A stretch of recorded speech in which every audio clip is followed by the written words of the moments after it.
Hello, Bwana Yesu asifiwe, Shalom. I'm so glad being here at this particular time. My name is Pauline Mwarabu.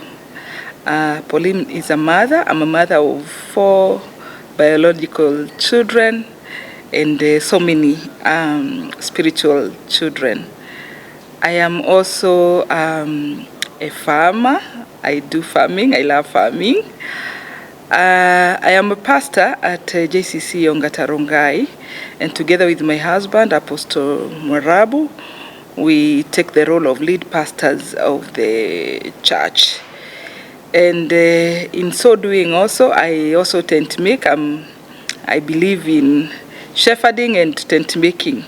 So career-wise, I am a professional administrator, having worked in government agencies, and I have about 10 or so to 15 years experience in administration.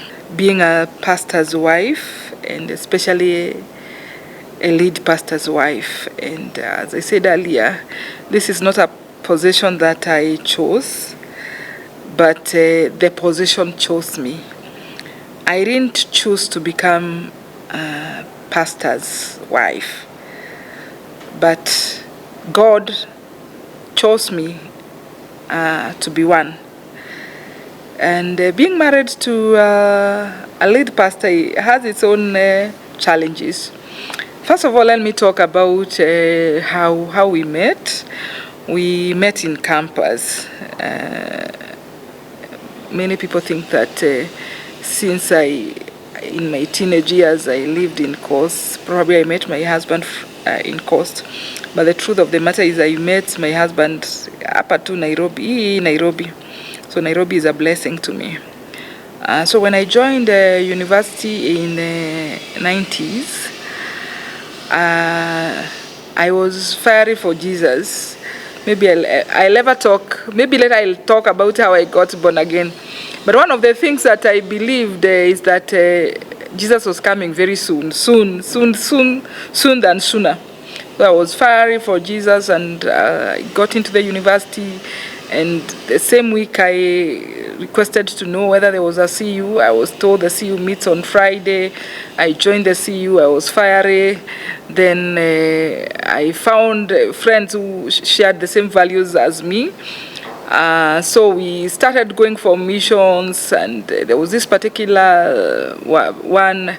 He's now a pastor, I think, with Nairobi Baptist, if I'm not wrong. It's called Pastor Simon Kande, and he was fiery for Jesus, and he was raising an army, and I was there to be counted as one of the armies. Known to me also, Simon had a friend in Lower Kabete campus of UON. I was in main campus, so the young man was also doing the same thing on that side of university. And so raised an army also. My husband happened to be one of those that were raised. And we came together for missions. We went for missions. We became friends. And the rest is history.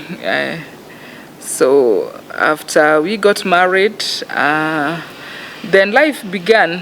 We raised a family.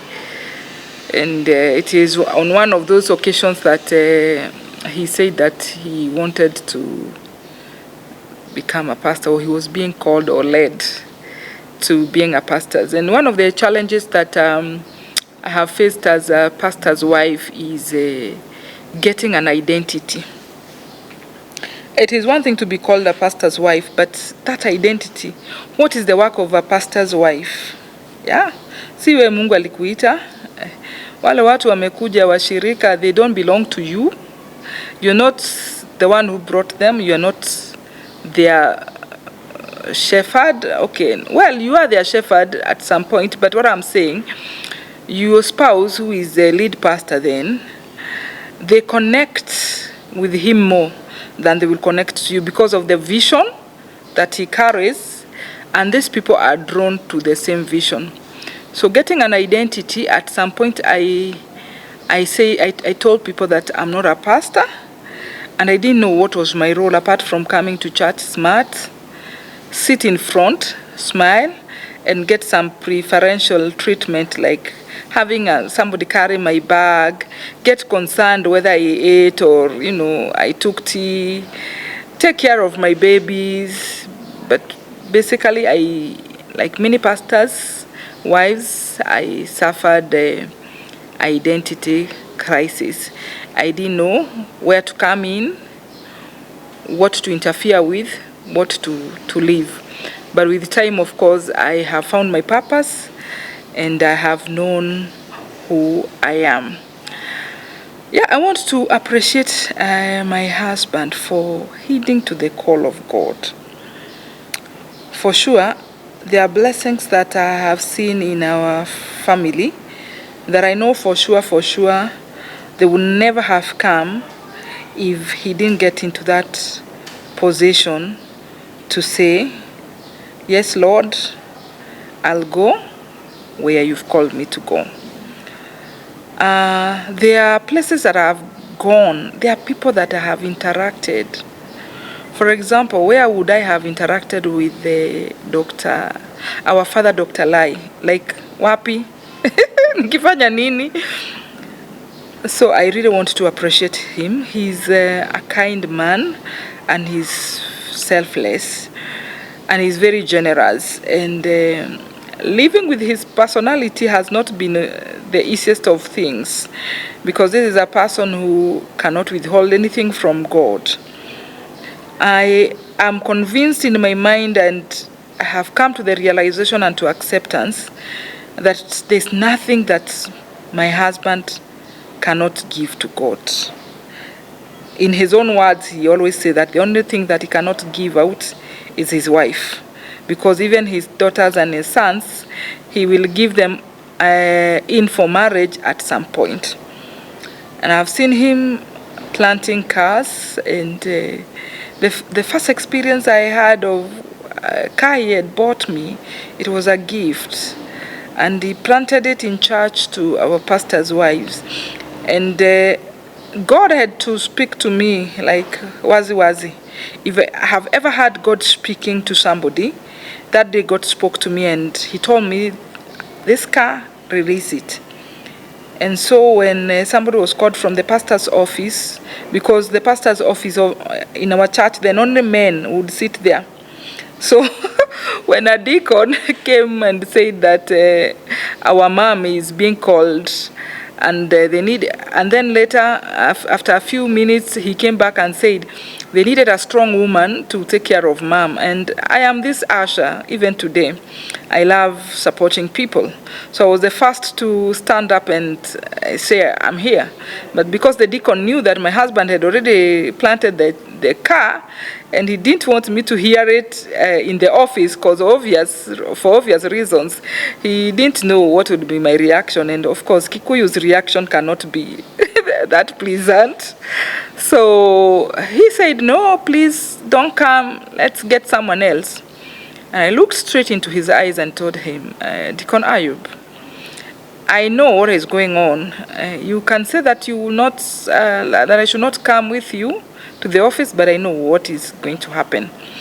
And I told him, once you get out, come and speak to any of these ladies we are with, ask them, because I will have revealed the secret to them. So he thought it's a joke. So I turned to the women that were there, Kina Sylvia will watch, Mrs. Gabriel, and I told them, we're not going back with this car. God has spoken to me. But they didn't understand. They were like, is the car, is it having a mechanical issue, or what is it? And I said, no, it's very much functional, but we are not going back with it. And from that, it has become a lifestyle. Even the car I came with it this morning to do this recording, it is not a must that I am going to go with it home in the evening. It is not a guarantee.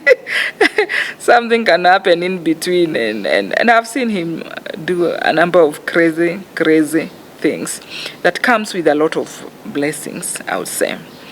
So he's a lovely man. He has been, I cannot complain about him in terms of him being a husband. I think he has been the best husband, actually the husband I prayed for.